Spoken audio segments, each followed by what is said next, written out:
For 15 years, I believed I had the perfect marriage and a thriving business. Then, I learned that my wife had been leading a double life, embezzling from our family business, and hiding secrets that could ruin everything. When I uncovered the truth about my son, I realized there was no turning back. The game had changed. I'm Grant Miller, 42, and for most of my life, I thought I had everything figured out. For the last 15 years, I had been managing Miller Logistics, the company my father, Ralph, had founded from scratch in Charlotte, North Carolina. We specialized in freight coordination and supply chain management. Nothing flashy, but it put food on the table and then some.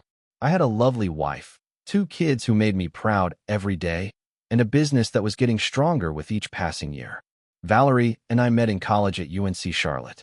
She was studying marketing, and I was pursuing business administration, and we instantly connected. She had a way of lighting up a room with her smile, and everyone always said we were the ideal couple. After graduation, we tied the knot in a small ceremony at her family's church, and I thought I was the luckiest man in the world. Our daughter Chloe, now 16, is a straight-A student, the captain of the debate team, and the kind of kid every parent brags about. Then there's Benjamin, our energetic 8-year-old who's obsessed with baseball and video games. For years, everything seemed perfect. Valerie stayed at home after Benjamin was born, saying she wanted to focus on raising the kids, and I fully supported her decision.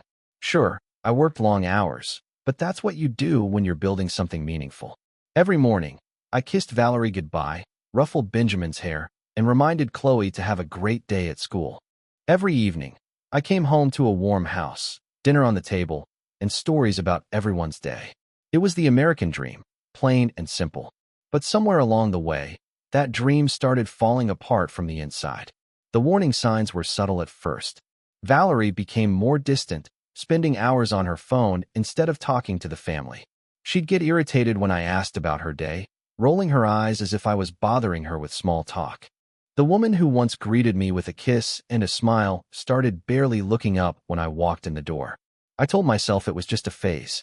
Every marriage has its ups and downs. Maybe she was stressed about the kids or bored from being at home all day. I even suggested she might want to go back to work or pick up a hobby, but she'd just shrug and say she was fine. What I didn't know at the time was that Valerie had already started planning my downfall. While I worked 60-hour weeks to keep our family comfortable, she was busy destroying everything I had worked for. And the person helping her was Derek Harris, my best friend since high school, the guy who had been my best man at our wedding. That night, there was a tone in her voice I had never heard before, almost as if she was daring me to bring it up. Instead, I decided to order pizza for dinner and spent the rest of the evening wondering when my wife had turned into a stranger. As we lay in bed that night, with her scrolling through her phone, I realized I couldn't remember the last time we'd had a real, meaningful conversation. The real shock came 2 weeks later when I received a call from Chloe's principal, Mrs. Anderson. I was on a conference call with a major client when my secretary knocked on my door. "Mr. Miller, it's urgent," she said. "It's about Chloe." My heart stopped. Chloe had never been in trouble. She was my perfect child, the one who made the honor roll every semester and never missed a deadline. "Mr. Miller, this is Mrs. Anderson from West Charlotte High," the voice on the phone said. "I need you to come in immediately. There's been an incident involving Chloe." "What kind of incident?" I asked, already grabbing my jacket. "I'd rather discuss this in person. Can you be here within the hour?" The drive to school felt like the longest 20 minutes of my life. When I arrived, Mrs. Anderson led me into her office where Chloe sat slumped in a chair, her eyes red and swollen from crying. Chloe was caught smoking behind the gymnasium during lunch, Mrs. Anderson explained. But that's not the main concern. We also found alcohol in her locker. I stared at my daughter, completely stunned. "Chloe, what's going on?" I asked. "I don't know, Dad," she replied, her voice barely audible. "Everything's just falling apart." Mrs. Anderson continued. "Her grades have been slipping for the past month. She's missed several debate team practices, and her teachers say she seems distracted and angry in class." This was news to me. Valerie had been handling most of the school communication, and she had never mentioned any of this.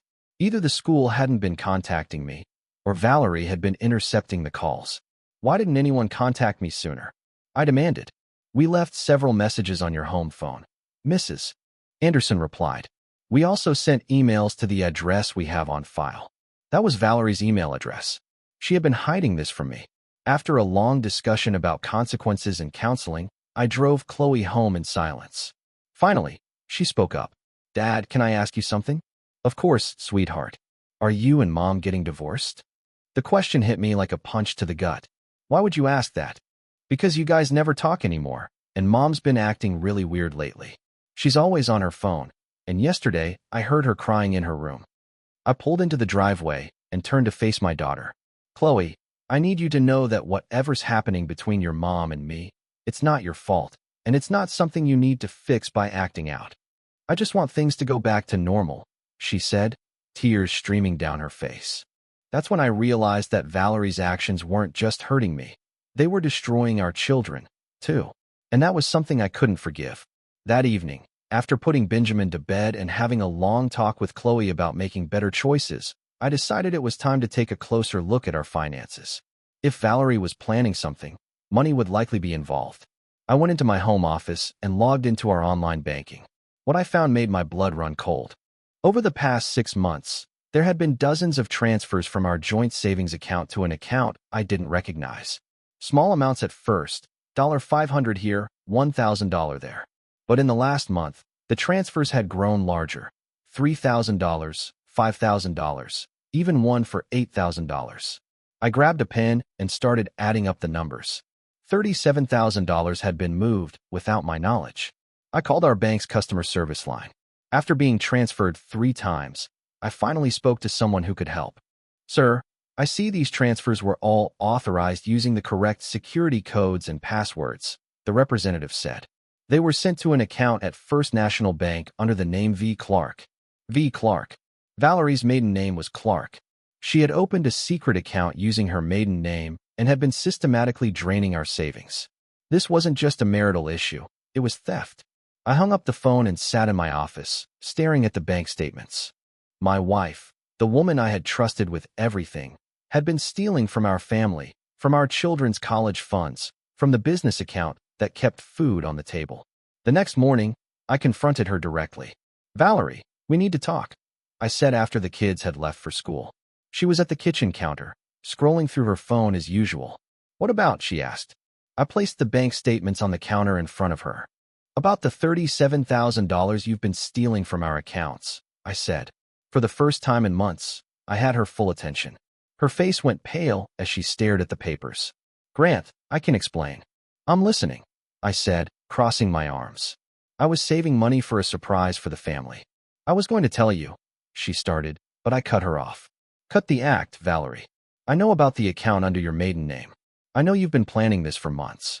She stood up, her defensive mask slipping. I'm tired of living like this, she said. I'm tired of you working all the time and treating me like I don't matter. So, you decided to steal from our own children? I asked, my voice steady. It's not stealing. It's my money too, she replied. Not anymore, I said quietly. I'm removing you from all our accounts, effective immediately. The look in her eyes was pure hatred. That was when I knew our marriage was truly over. After discovering Valerie's financial betrayal, I knew I had to dig deeper. If she was capable of stealing from our family, what else had she been hiding? A thought that had been nagging at the back of my mind for months finally demanded my attention. Benjamin had always looked different from Chloe and me. While Chloe had inherited my dark hair and brown eyes, Benjamin was blonde with blue eyes, just like Derek. I'd always brushed it off, telling myself genetics could be unpredictable. Valerie's grandfather had been blonde, after all. But now, with everything else falling apart, I couldn't ignore the possibility anymore. The next morning, after Valerie left for what she claimed was a yoga class, I took Benjamin to the pediatrician for what I told him was a routine checkup. Dr. Williams, who'd been our family doctor for years, agreed to help when I explained I needed a DNA test done discreetly. Grant, I have to ask, Dr. Williams said while drawing Benjamin's blood. Are you sure you want to go down this road? Sometimes the answers we find aren't the ones we want to hear. I need to know the truth, I replied, watching my son color in a picture book, completely unaware of what was happening. Whatever it is, I need to know. 3 days later, Dr. Williams called me at work. Grant, you need to come in. We should discuss the results in person. I knew from his tone what he was going to tell me, but hearing it out loud still felt like a physical blow. "I'm sorry, Grant," Dr. Williams said, sliding the report across his desk. "Benjamin is not your biological son." I stared at the papers. The scientific proof that my 8-year-old boy, the kid who called me dad and wanted to play catch every evening, wasn't actually mine. But then something strange happened. Instead of the devastation I expected to feel, I felt relief. "Doc, can I ask you something?" I said. "Of course," he replied. "Does this change the fact that I've been his father for 8 years? Does it change the fact that he needs me?" Dr. Williams smiled. "Not in any way that matters, Grant. Biology doesn't make a father. Being there does." "Then Benjamin is still my son," I said firmly. "But this gives me exactly the ammunition I need against Valerie." I walked out of that office with a new sense of purpose. Valerie had betrayed me in every way possible, but she had also given me the evidence I needed to make sure she'd never see a penny of what I had worked for. And Benjamin, he would always be my boy, no matter what any DNA test said. That evening, I tucked Benjamin into bed as usual, read him his favorite story, and kissed him goodnight. He was still my son, but Valerie was no longer my wife. I knew that bank statements and DNA tests wouldn't be enough.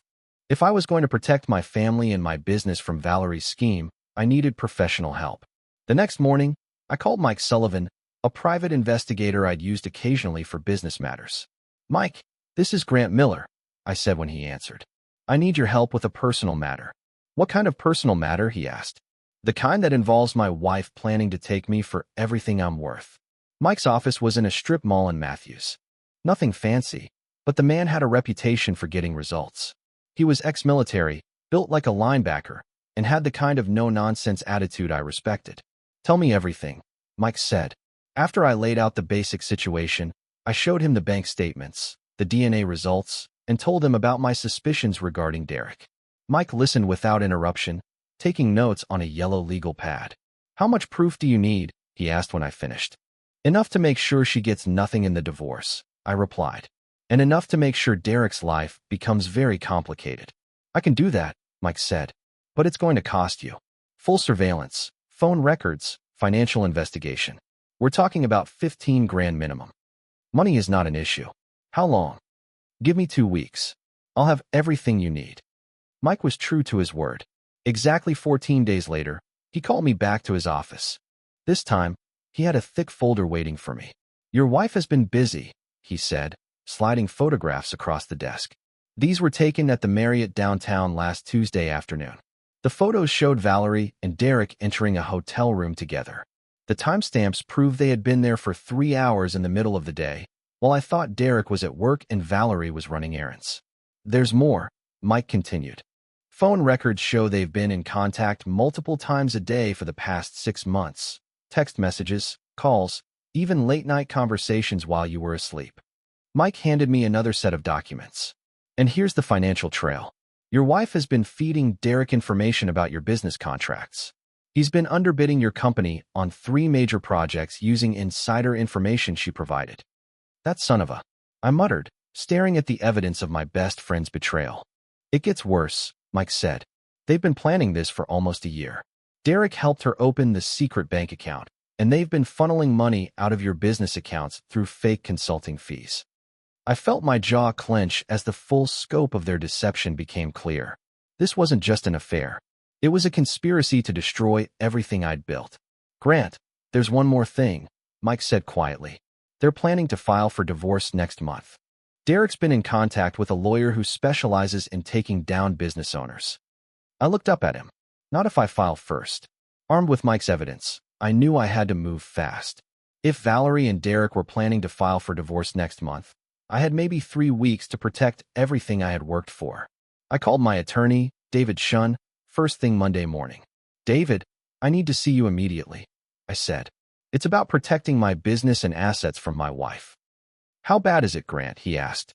"Worse than you can imagine. Can you meet me today?"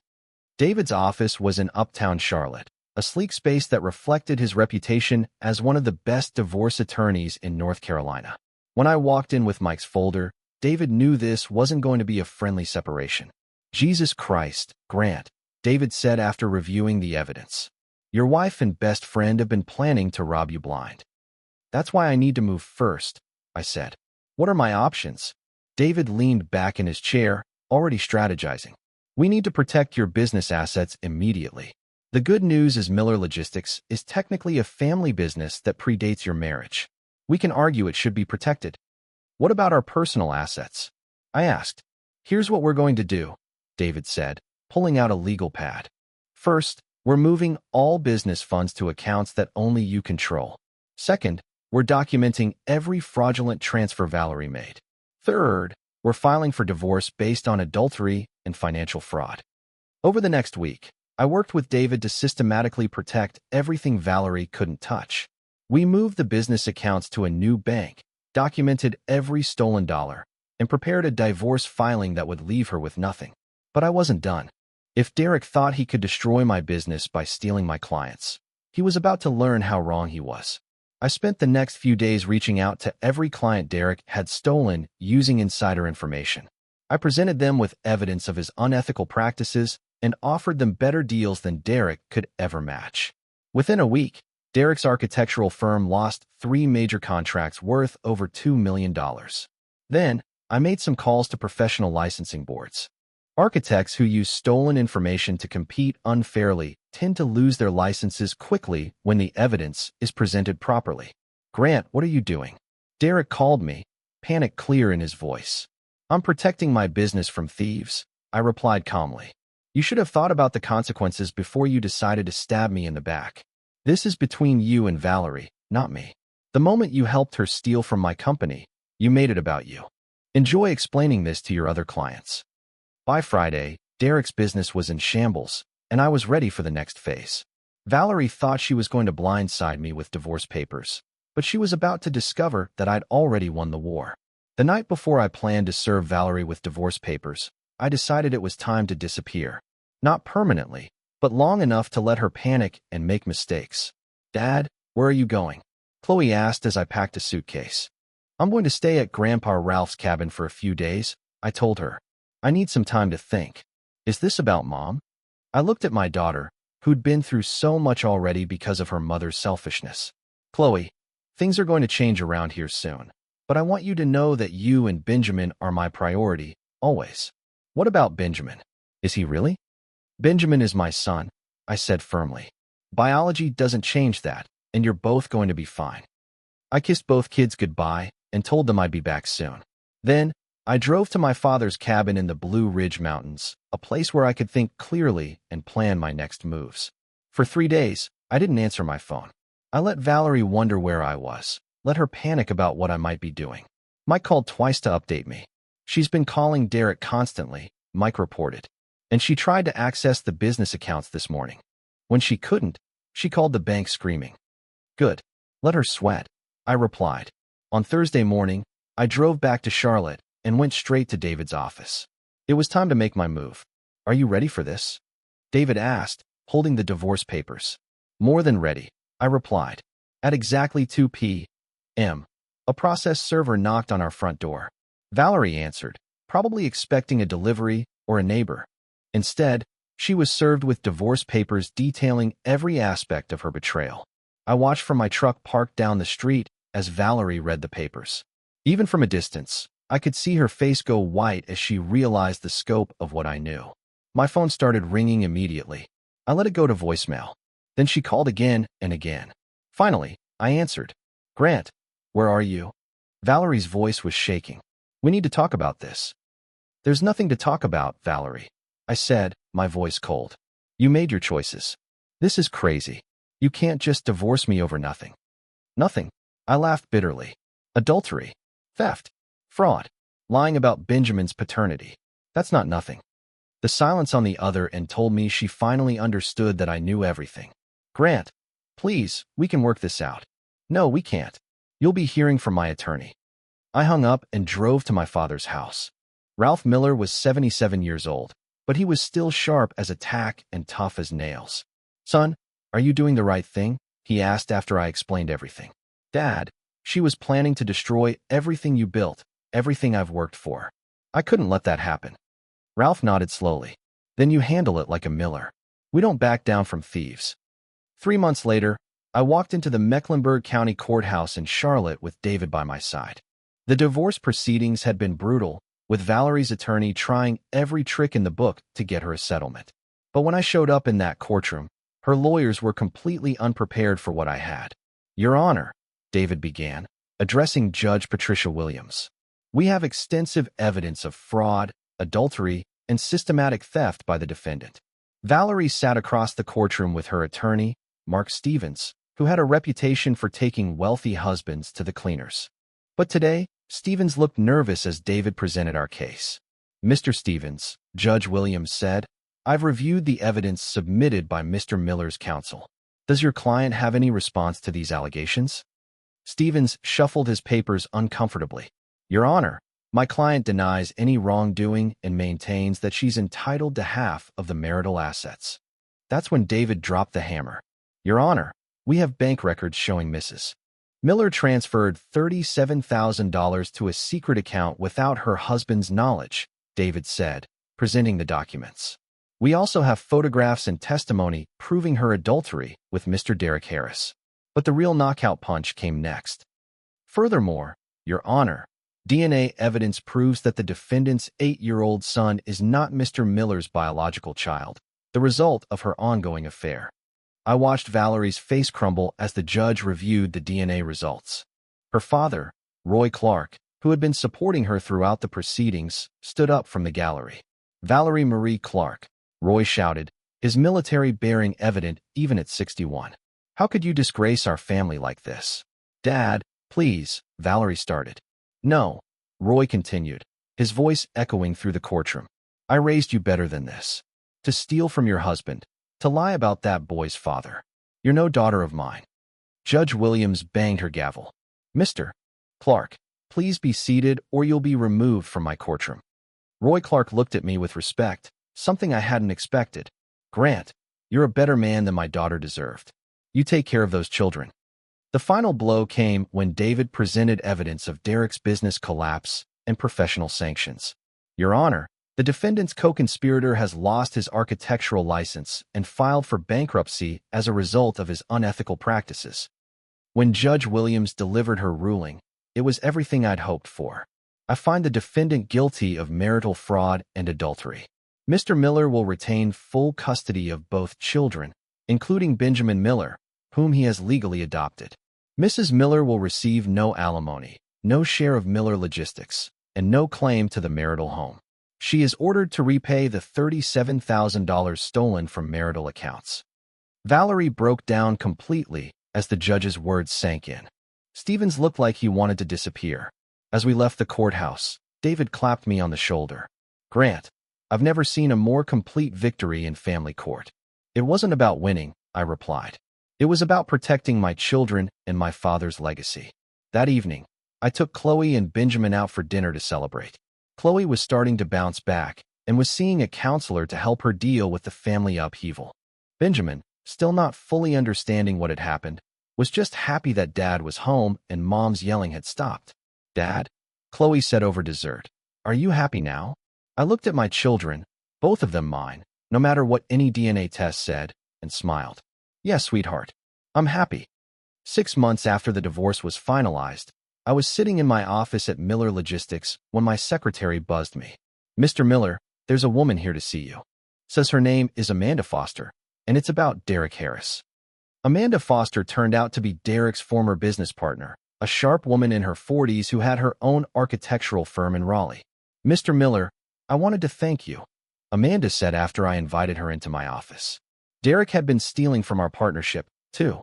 When you exposed his unethical practices, it gave me the evidence I needed to force him out of the firm." "I'm glad something good came out of this mess," I replied. "Actually, that's why I'm here. I'm expanding into Charlotte, and I need a construction partner I can trust. Your reputation for integrity is exactly what I'm looking for." Over the next hour, Amanda outlined a business proposal that would double Miller Logistics' revenue within 2 years. More importantly, she represented the kind of ethical business partnership my father had always taught me to value. "Amanda, I'd be honored to work with you," I said, shaking her hand. That evening, I picked up the kids from school as usual. Chloe was back to her old self, making the honor roll again and talking about colleges. Benjamin was thriving in Little League and had no idea that the man he called Dad wasn't his biological father. "Dad, can we get pizza tonight?" Benjamin asked as we drove home. "Sure, buddy. But first, we need to stop by Grandpa Ralph's house." My father was in his workshop behind the house, building a birdhouse with the same attention to detail he'd always brought to everything. "How are things, son?" he asked without looking up from his work. "Good, Dad. Really good. The business is growing again. The kids are happy, and I'm finally sleeping through the night." Ralph set down his tools and looked at me. "You know, your mother always said that sometimes the worst things that happen to us turn out to be blessings in disguise." "How's that?"